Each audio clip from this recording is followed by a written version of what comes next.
and you've been listening to the music of my friend and yours, who in the last 18 months has given us all so much. The late, great Buddy Holly, who died today, February 3rd, 1959, in a tragic plane crash which has shocked the nation. Also killed in the crash were the pilot, Mr. Roger Peterson, and two of Buddy's friends, Mr. J.P. Richardson, the Big Bopper, and Mr. Richie Valens. And the rest will just be rock and roll.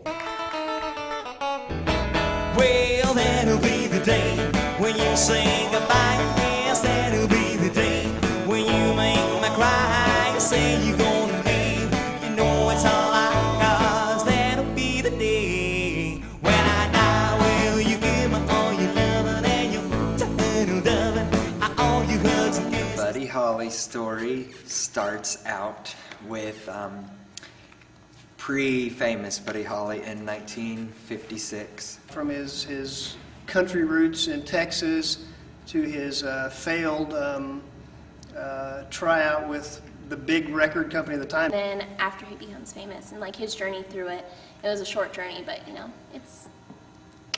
There's enough scene work in the show to get you through the important parts of Buddy Holly's life, and still gives you the essence of his friends, his marriage, the type of producer that he was.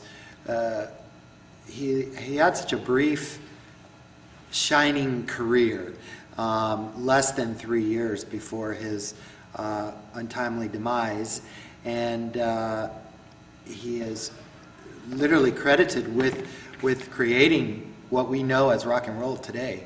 So I think we're trying to give the audience just as much information in a 90-minute slam bam extravaganza that we can.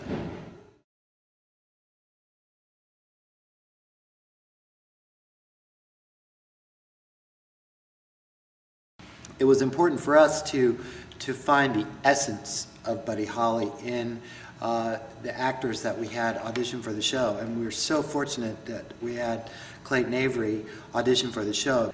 I am Clayton Avery, and I will be playing Buddy Holly. To prepare for the show, I had to take guitar lessons because I had never played guitar before in my life, and I went to Pellegrino School of Music and took lessons for 4 weeks, and I'm actually not playing in most of the show. I'm faking most of the show.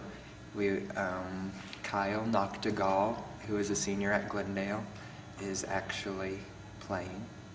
He has acclimated himself to the guitar extremely well, and we felt that for him to be able to give the strongest performance, it was necessary to have someone shadow him with a guitar. He plays probably 45–50% of the show himself, and he has learned it in the last 6 weeks very admirably. So we have another terrific guitarist who comes in and just kind of fills in the gaps a little bit.